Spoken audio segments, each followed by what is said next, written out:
Okay, in an effort to give Kat plenty of time to make it through her slides, I'll go ahead and get started. So good afternoon, everyone, and welcome to the Carbon Solutions webinar series, where we highlight key work happening within our company and in collaboration with our partners. I'm Veronica Wild, a research scientist at Carbon Solutions, and I'm glad that all of you have joined us today. Today's webinar highlights how we use life cycle assessment to support partners in evaluating decarbonization strategies. Kat Sale, a research engineer at Carbon Solutions, will explain the fundamentals of LCA and how it helps assess emissions, co-benefits, and system-wide impacts.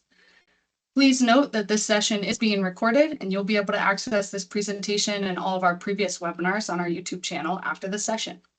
While the chat is disabled throughout this webinar, we will encourage you to use the Q&A feature to submit questions at any time throughout the presentation, and we'll leave time at the end to answer as many as we can. Thanks again for joining us, and with that, I'll go ahead and turn it over to Kat. Thank you, Veronica. My name is Kat Sale, and I will be presenting on applying life cycle assessment and project design. I am supported here today by Dr. Marcos Miranda, Dr. Tracy Ziv, and all the life cycle assessment work that I do. So briefly, let's go over company background of Carbon Solutions. We are a company, we're motivated to work with industry to deliver energy solutions. We do things better, faster, cheaper.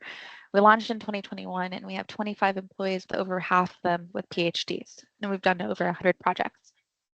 Most of our funding is from the government, with 15% from NGOs and separately industry. The foundation of our company is the development of some CCS or CCUS software. We work in energy applications, including CCUS, transmission, pipelines, hydrogen, geothermal, etc. We have a variety of software, such as our CCUS software, hydrogen-related software, geothermal methane detection, air quality, and we also work in data analytics, including optimization, reservoir simulation, LCA, like what I'm going to talk to you about today, techno-economic assessment, ML and AI, and GI science. So a brief overview of our software. We have a variety of different CCUS software that we provide, including some CCS Pro. It provides decision support across the CCUS value chain. Concord, it's dynamic and customizable facility software with about 10,000 different sources across the US. Cost Map, it's multi-scale, multi-attribute pipeline transmission routing. Scott Pro, the world's most advanced, accurate tool for CO2 storage and cost. Nectar, Locatia, CO2, H2, which do direct air capture, decarbonization co-benefits, and CO2 and hydrogen infrastructure design.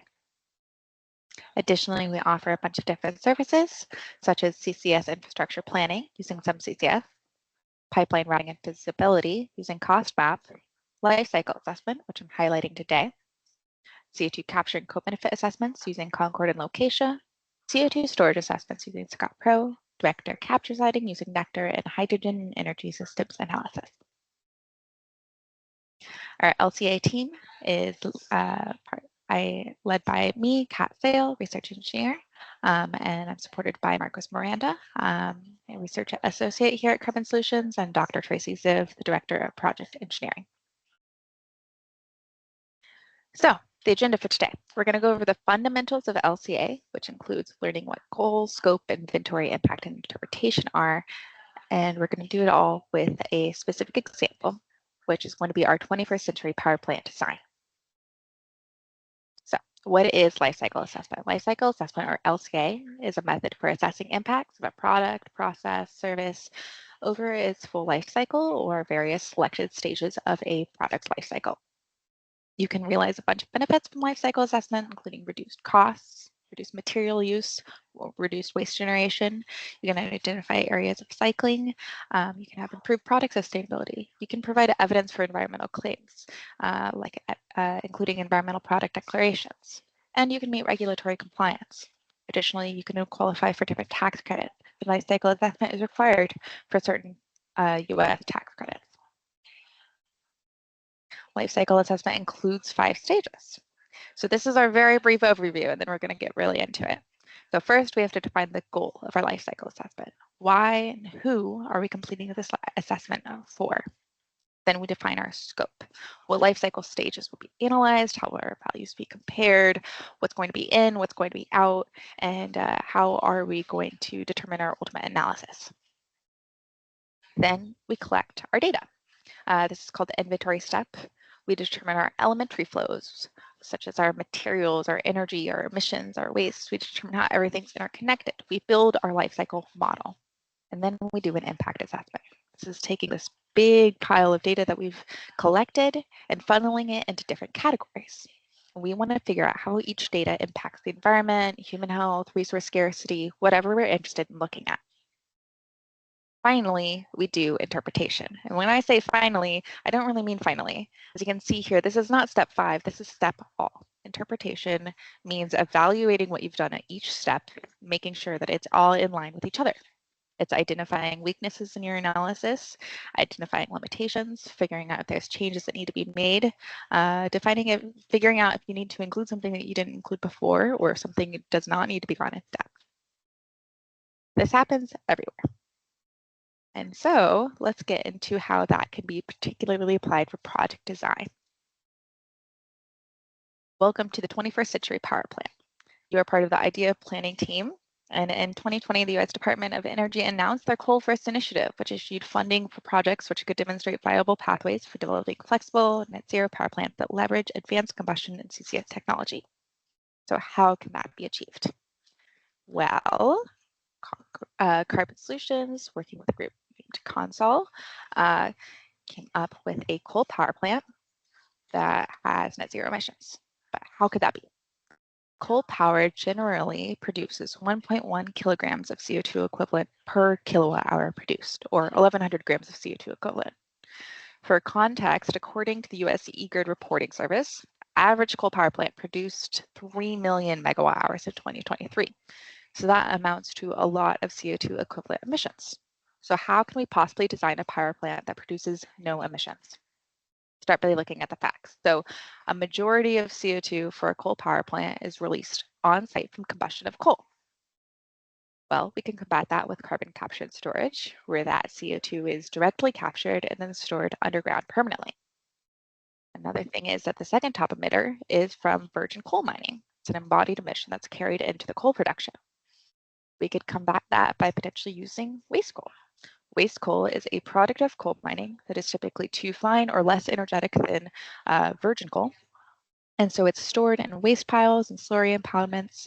This can lead to toxic metal leakage, acid drainage, spontaneous combustion, obviously everything that we'd want to avoid. And as a result, if we used it as an alternative fuel, it'd be pretty good.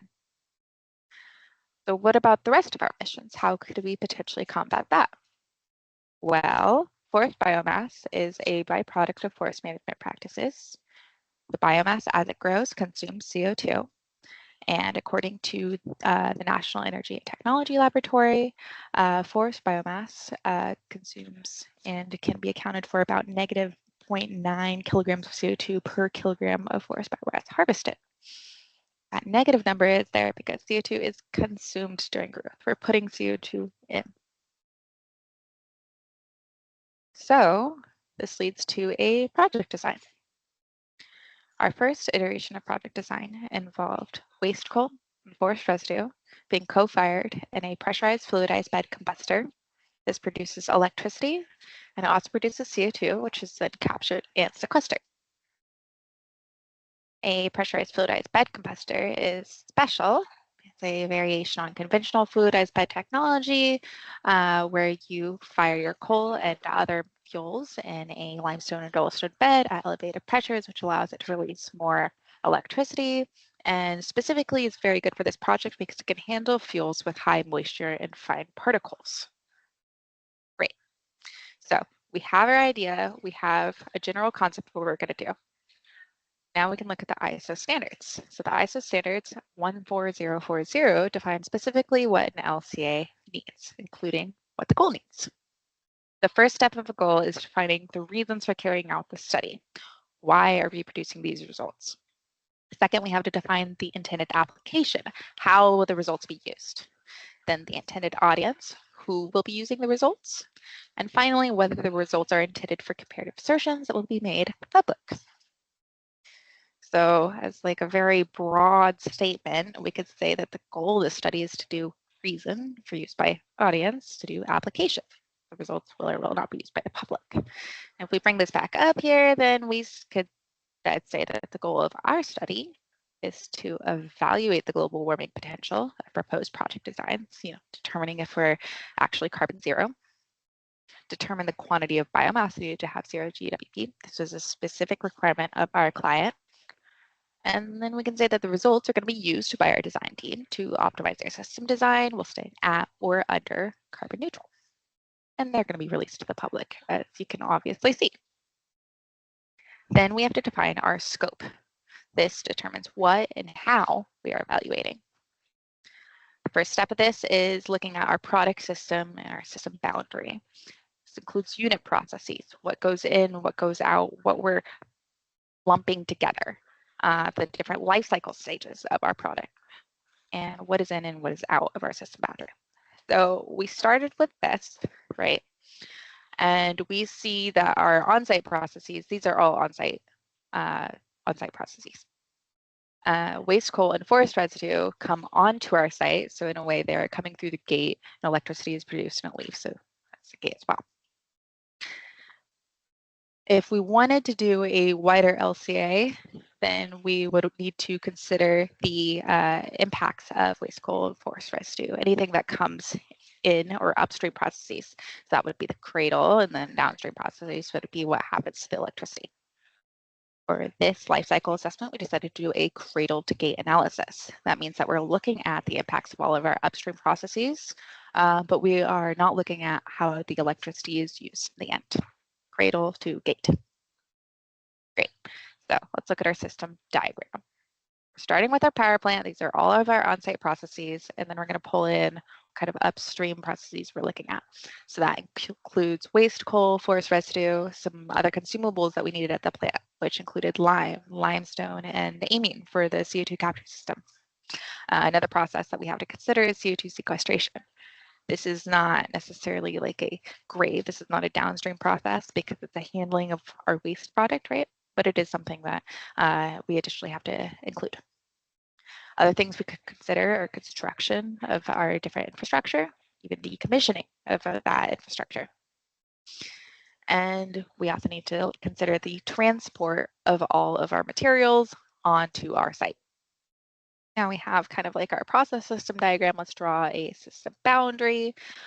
And what we've decided to do here for this first iteration is we're including everything up to waste coal production. We've decided that waste coal, since it's a byproduct of coal production, is not actually included within our system boundary, and it would not be applicable to, like, the emissions associated with that would not be applicable to power plant. That's the same for forest management. That's something that's going to naturally happen, and thus the only thing that we have to account for is forest residue collection.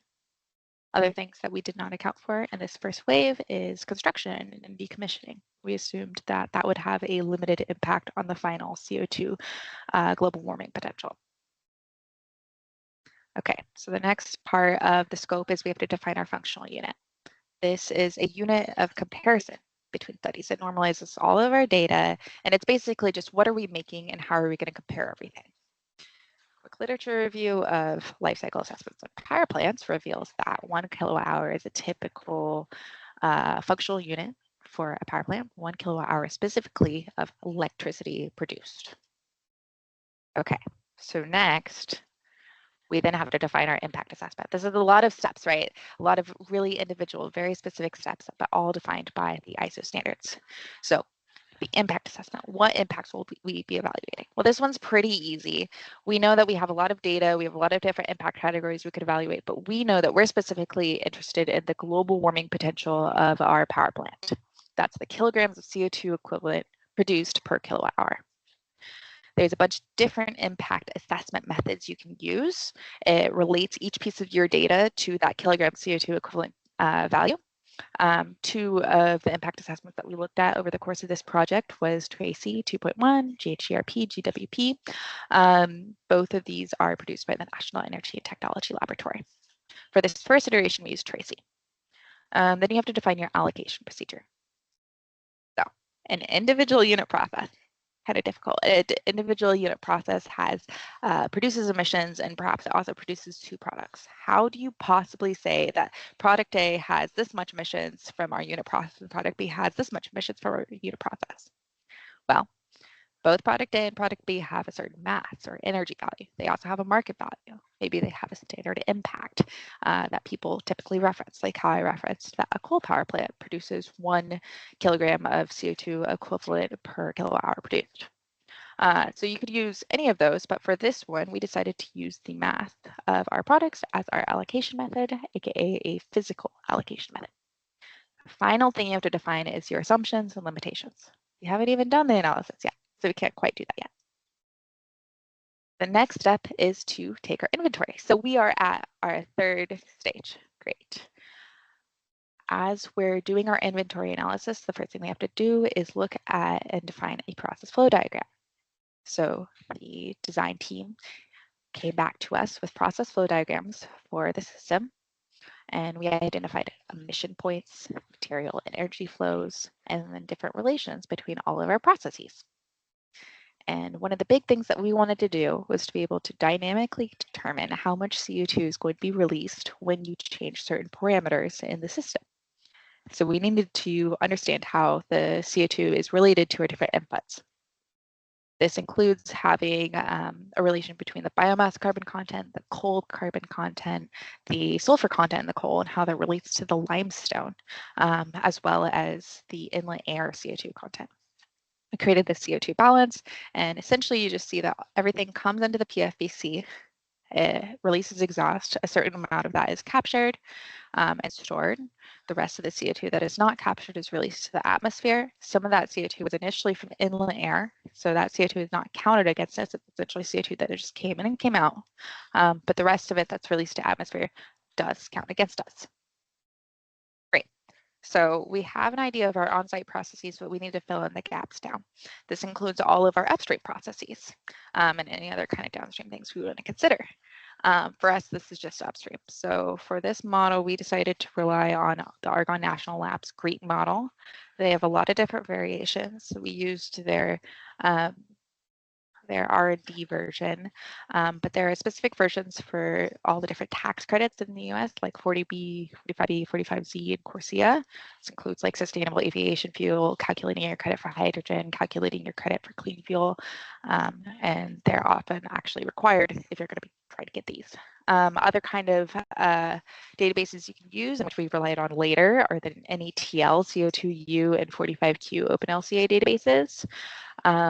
These are both required for these like CO2 utilization projects in the US for receiving a 45Q tax credit.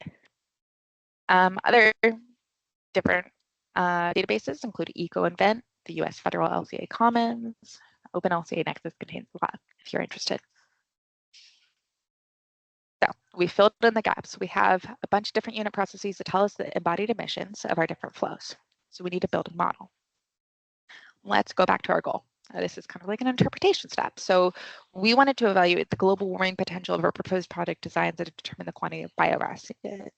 That means that we're going to need a model that can have quick trade-off analysis. It needs to be flexible. We're going to have a lot of different project designs, and we probably don't want it to be too in-depth because we don't want it to be too static yet. So let's use Microsoft Excel. This is actually a screenshot of one of the first iterations of the model that we created. There's a bunch more tabs to be included. And as you can see, there's just a lot of stuff there. There's a lot of data that has to be collected and analyzed. So we've done our inventory. We've collected our data. Now we do our impact assessment. And we want to know, how does each one of our processes contribute to our total global warming potential? This is technically called a hotspot analysis. So what I'm about to show you are results for using a 10% biomass and 97% capture on a weight percent. And we see that we produced a plant that has a total negative 53 grams of CO2 equivalent per kilowatt hour value. Wonderful. We're negative. We're not even zero. We're negative. And for reference, again, a typical coal power plant produces 1,100 grams of CO2 equivalent per kilowatt hour. So a pretty big reduction. Our biggest reduction you can see is coming from the biomass carbon uptake from the forest residue at negative 110. And our biggest source of emissions are from the released emissions on site at 33 grams. So what if we looked at the capture rate versus the biomass fraction? This is part of looking at the different parameters that our clients wanted to look at. So we created a graph that looked at the biomass fraction by mass versus the different capture rates. And what we found was that when you ranged the capture rate from 90% to 98%, then you needed a biomass fraction between 3 to 13%. What we've essentially generated here is an upper limit, a lower limit, right, of biomass that we need to use. If we wanted to remain carbon neutral, if the capture rate dips to 98 to 90%, then we know that we need to at least stay at 13%. Great. So let's do our interpretation step. Are we on track? Well, I'd say so. We're carbon negative. Can we update anything? Well, yeah. In fact, we needed to define our assumptions and limitations. So we made a lot of these during the course of our analysis. I'm not going to go through all of them because it's just kind of an exhaustive list, but you can always look at them. And what about the process? Indeed, the process has changed. So we did a first line analysis, right? And now the process design has changed. But luckily, we created something that was pretty flexible. Particle size specifically necessitated design changes, where it was identified that waste coal is indeed very fine and couldn't quite fully be handled by our PFBCs. So we needed a wider range of particle size. So virgin coal was introduced. Other things that were introduced was that instead of a single PFBC that was able to co-fire our waste coal and our forest residue, we now have 3 PFBCs operated in parallel with a biomass boiler separate to fire our forest residue. We have an additional consumable, which is pulverized activated carbon. And what happens here now is very similar to before. Things are transported on site. They go into our parallel boiler systems. And then the CO2 is purified and compressed, but we also include construction. So before we assumed that construction was not going to have much of an impact, but we wanted to test that assumption. This necessitated updating our CO2 balance. Again, I won't go into all the details of all this, but as you can see, we no longer assumed that any of the carbon would achieve complete combustion. At this point, we decided to include unburnt carbon, which was produced in the ash of the biomass. Other parameters that changed. We're using 50% waste coal, 50% virgin coal. We've upped our biomass feed now to 20%. We're using a 97% capture rate. The project design team is further along. We know we need a 47-mile CO2 pipeline, 2 compressors, 11 wellheads, and we even assumed some formation leakage, just in case. Other scope changes. So now we've updated our data and assessment methods. We decided to go with the GHGRP, GWP impact assessment method. We decided to lean more heavily on the NETL, OpenLCA 45Q, and CO2 databases. This was new because when this project started, these databases weren't actually released yet. But the 45Q database is specifically designed to support getting the 45Q carbon sequestration tax credit. So we decided that it would probably be a good bet for our analysis. Additionally, we used the FECM NETL CO2 transport model to actually model exactly how much electricity and carbon and steel would be required to build our sequestration system. Then we also moved to OpenLCA. Our design process was a lot more nailed down. OpenLCA is a software. It's not as flexible as Excel, but it would allow us, and it did allow us to evaluate more impacts. Instead of having to create kind of like a lump sum number for each product and process system, we were able to take every single individual input value and associate that with a kilogram CO2 equivalent value using OpenLCA. And it also automatically scales everything to your functional unit. Wonderful. We also have additional assumptions and limitations. So I didn't go through the first ones. I won't bore you with this one. But we did, one big thing to point out is we are assuming that we have consistent access to sustainably harvested biomass, probably one of the biggest limitations here. And we did continue to assume that waste coal beneficiation and waste coal was outside of the system boundary since it would happen semi-regularly anyway. And then finally, we assumed our new CO2 pipeline system would be drilled by a diesel-powered rig and be powered by the U.S. average code effects. What were our results? What are our new results? Indeed, our CO2 equivalent actually went lower. So This is our phase 1 emission summary when I use the same exact amount of biomass supply that we used for phase 2.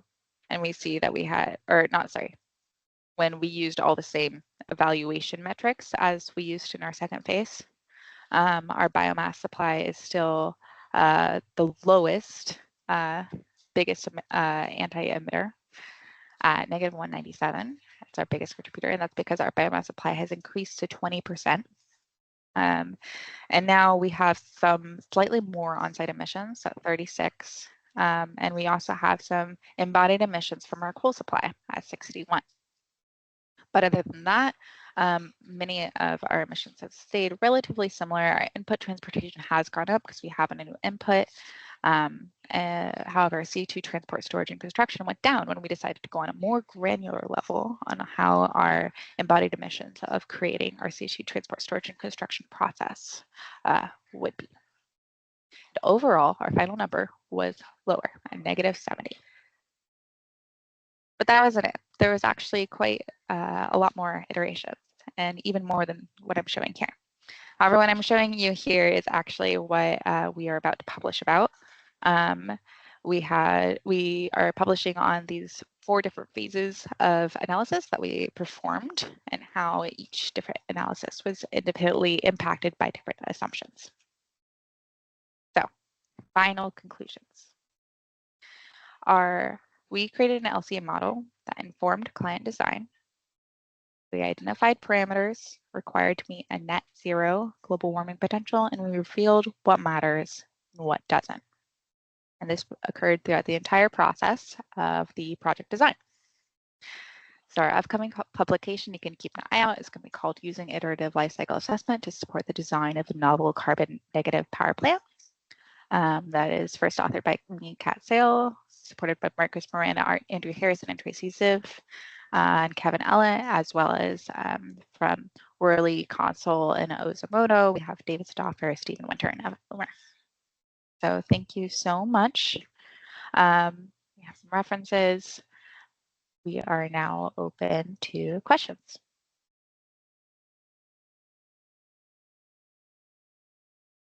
Hi, Kat. We have a question from Brad in the Q&A. In this CO2 sequestration process being implemented, or is it still in the planning or conceptual stages? Yes, so this plant has not been built yet, including the CO2 sequestration process. It's all still in the conceptual stages, but we are at a very detailed feed study stage. Thank you. And another one in the chat, Kat, is if captured CO2 is routed to EOR instead of permanent storage, how should the system boundary shift? Specifically, should the emissions from the oil produced, processed, and ultimately combusted be included? And if so, do we account for all oil-related emissions, primary and secondary production, as well as tertiary CO2 flood output, or only those linked to the incremental oil generated during the CO2 injection phases? That's a great question. And honestly, one that I would want to think about for a little bit. But as the CO2, I think a big part of it depends on what your functional unit is going to be, right? So our functional unit here was 1 kilowatt hour produced. And I think what we would do is we would model the CO2 as being sold to the oil injection company. It's a separate product that would have its own embodied value. And then for the enhanced oil injection, right, the embodied CO2 emissions would then be applied there. Or it would be that the CO2 is modeled as waste product, right? And so there wouldn't be any associated emissions with it, and it would instead just be handed off to the EUR company. Thank you, Kat. And I'm happy to share Q&A names with you if you want to do any follow-up after the webinar. So one more Q&A that came in is, for Canada, what database do you suggest as the most reliable one? Ooh, that's a good question. So I would recommend going to the OpenLCA Nexus to check out the different databases that are available. EcoInvent is one that we relied on before using the US-based OpenLCA processes. And that one is specifically based in Sweden, but it is one of the most widely used LCA databases. There are a bunch out there though. And essentially I would just look for something that's specific to your country. Like the EcoInvent database is very good about defining regionality, and LCA is very specific to region, right? One of the analyses that we separately did here was looking at the embodied emissions of coal mining. And when we looked at the embodied emissions of coal mining using the GREET database, which is a US specific database, it was a lot lower than if we looked at the EcoInvent database, because EcoInvent had a coal mining process based out of China. And just the restrictions were different there. So obviously we ended up leaning towards the GREET database, and we had a couple different coal mining values that we looked at, and eventually in the NETL database they had like something very specific to Appalachia, which is where the project was, and that had honestly the closest to what our coal mining company estimated their value was, and that was what we used. So I would just try to find something closest to your region. Thank you, Kat. What would be the merit/impact of looking at upstream emissions, and how would you account for the counterfactual scenarios of the biomass and forest residue? Okay, so the merit of looking at the upstream emissions is that you can identify where your biggest, I guess, your weakest links are, right? So you have your on-site emissions, which you're most able to control, but you can also control your sourcing a bit. You can control where things are coming from, and perhaps there's something that you're doing that could potentially be contributing larger to the environmental toxicity in some way, shape, or form just by who you're sourcing from. And so having a wider range of sourcing is more, having more transparent information about how you're sourcing all your inputs can always be beneficial. And then that also can be beneficial for understanding that, like in the instance of a coal plant, the virgin coal mining is actually one of the biggest contributors to the CO2 emissions. But that's not something that I would say is necessarily an on-site emission, right? And so if you can identify that, then you can say, all right, what's an alternative that I could take that would allow me to generate power without generating the amount of methane emissions that typically is associated with coal mining. And there are alternatives, right? So like a natural gas mine power plant, if you still wanted to do fossil, is going to have a lower impact. What was the second part of that question, Veronica? And how would you account for the counterfactual scenarios of the biomass and forest residue? Right. Yeah, so I would specifically do a sensitivity analysis on what it would look like if we weren't using biomass, if we were using all biomass, right? I'd see what happens if we have to use all coal, if we have absolutely no biomass. And indeed, in our paper, we do look at the situation where we have 0% biomass. And I believe we landed around 100 grams, so we're a little positive, but we're still about 900 grams reduced from the baseline coal scenario. Other situations you could look at, right, is you could model different types of biomass and see what their embodied emissions are, and see how that happens and what the impact is on your final global warming potential. Thank you, Kat. Another one, are you exploring the use of remote sensing to quantify CO2 emissions and sequestration potential? We currently are not at our company, but we do. I believe that we've supported some people who are looking into that. Also, one of our pieces of software, the methane emissions, is using satellite data to investigate different methane emissions across the US. Thank you. At which step in the process has major contribution in getting negative GWP? It's the biomass. So as biomass grows, right, it's as plants grow, they're going to uptake CO2 in order to make their own body, right? They're made out of carbon. So they consume CO2 from the atmosphere. And then when you move those plants somewhere else and you burn them and you capture that CO2, that's what allows you to have a negative GWP. It's really just that the CO2 is being consumed by the plants. and that you're not allowing it to later be released. Thank you. How long does it take to do an initial LCA on a new project? Weeks, months, longer? So I would say that that really depends on the process. Even in the ISO standards for LCA, it says specifically that LCA is the most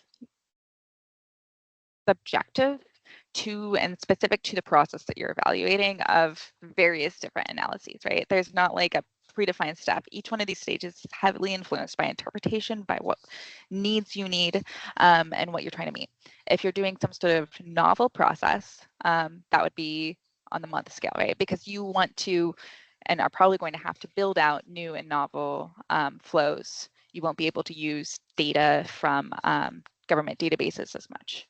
But if you're using or doing a process that perhaps has already been done before, or that is using units that have been used in the past, is using well-known, well-studied, well-researched inputs, then that could be turned around a lot quicker. Thank you. What data points were useful for the study from NETL 45Q database, and are there any major examples?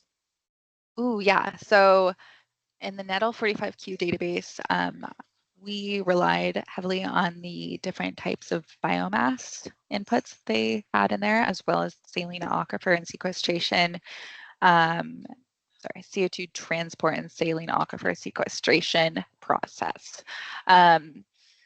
They both informed how we defined and did like a lot of our first line analyses. And then when we used the FECM CO2 transport model, we compared that against the 45Q saline aquifer transport model. Other ones we used were the various different grid mixes. I feel like those are pretty good. But you can also rely on GREET for that because GREET does have a lot more specific data.